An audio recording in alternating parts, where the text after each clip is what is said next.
Welcome to Catholic News World.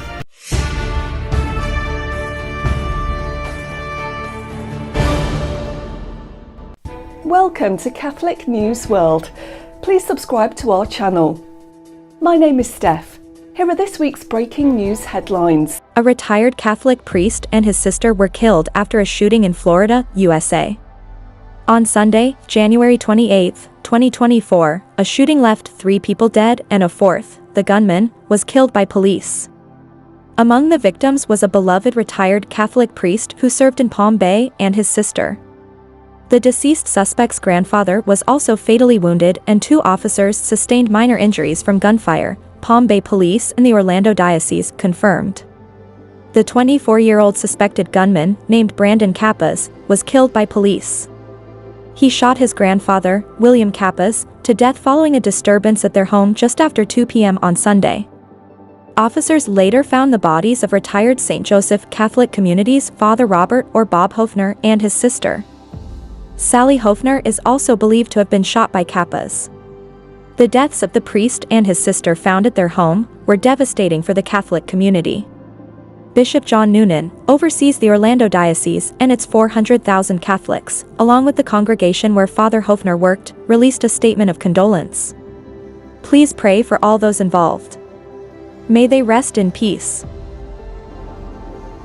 Prayers have been answered as 2 kidnapped missionary priests from Nigeria, Africa, were released. The 2 Catholic missionary Clairtion priests who were kidnapped on the night of February 1, 2024, in the central Nigerian state of Plateau, have been released. Father Ken Kanwa, parish priest of St. Vincent Delaware Paul Church, in Pankshin Diocese, Plateau State, and his assistant Father Jude Nwachukwu, were released by their captors on February 8. Agenzia Fides reports that in recent times, kidnapping for extortion has become common across Nigeria. In addition to priests and religious, many normal citizens are also kidnapped. On February 7, the press secretary of the Nigerian Bishops' Conference, Father Michael Umo, the Nigerian bishops, voiced their deep concern over security in the country. Our country is in a very unfortunate situation at the moment, said Father Umo. And it's not about politics, religion, or tribalism. It's about the question between good and evil. It's about light and darkness. In this context, Father Umo recalls the recent kidnapping of school children. We have heard about school children being kidnapped. And nothing has really been done. We have not seen that the government has used all its might to combat this unpleasant situation. The concern of the Nigerian bishops is all the more understandable considering that the scourge of kidnappings has serious economic consequences both for individual families and for the Nigerian economy. For many Nigerian families, the kidnapping of a loved one means entering a spiral of ransom negotiations that often reach sums beyond their financial means. The kidnappers kidnap rich and poor alike and spare no one. Many families of abducted individuals have become indebted and have been forced to sell assets or give up work, affecting their lives. There are also other hidden costs, such as medical care for the released hostages, which increase the burden even further. King Charles III is diagnosed with cancer and England's Catholic Church's head, Cardinal Vincent Nichols, offers prayers. King Charles III of England has been diagnosed with cancer, which was discovered during his recent treatment for an enlarged prostate. The head of the Catholic Church in England offered prayers and well wishes. The King has begun regular treatments on February 5 and will postpone public duties while receiving treatment, according to the royal family's press release on X. The King, age 75, remains wholly positive about his treatment and looks forward to returning to full public duty as soon as possible, the note explained. Charles informed both his sons personally about his diagnosis. According to BBC, the Duke of Sussex, Prince Harry, who lives in the United States, spoke to his father and travelled to the UK to see him. Catherine, the Princess of Wales, just recently recovered from abdominal surgery she had last month. Cardinal Nichols wrote on X, I am saddened to learn that King Charles is now facing a time of treatment for cancer. On behalf of the entire Catholic community in England and Wales, I offer His Majesty our warmest wishes and assurance of steadfast prayers for his full and speedy recovery. God bless the King. A Catholic nun in Gaza renews her cry to leaders and the world for help and peace, saying, "It will soon be impossible to survive," in a Vatican News interview. Sister Navila's appeal from Gaza: "We want peace, respect for human rights."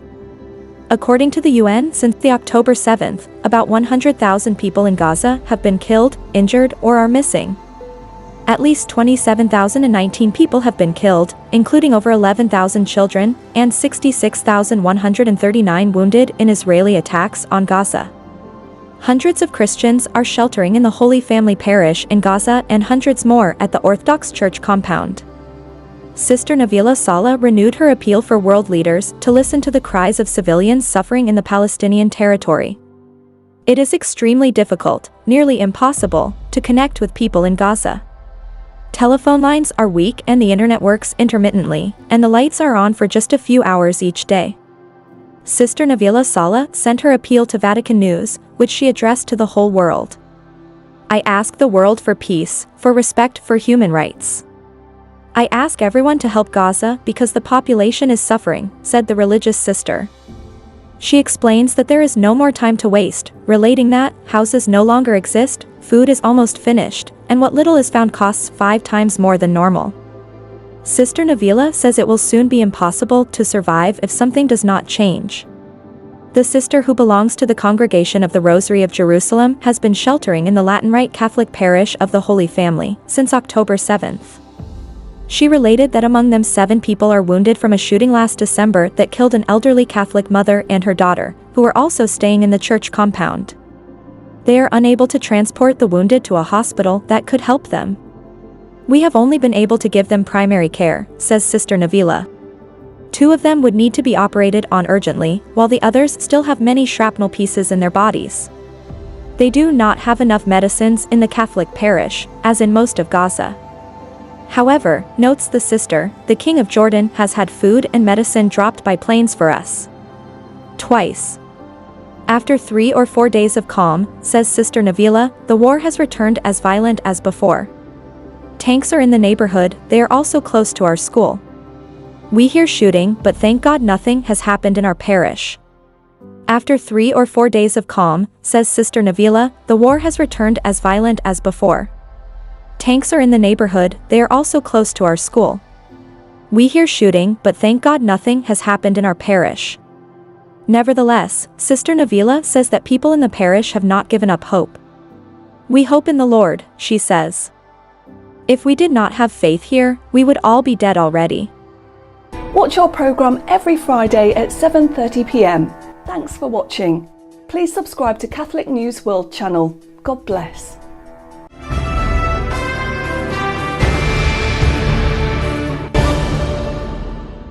Please subscribe to Catholic News World's YouTube channel. Thanks and God bless.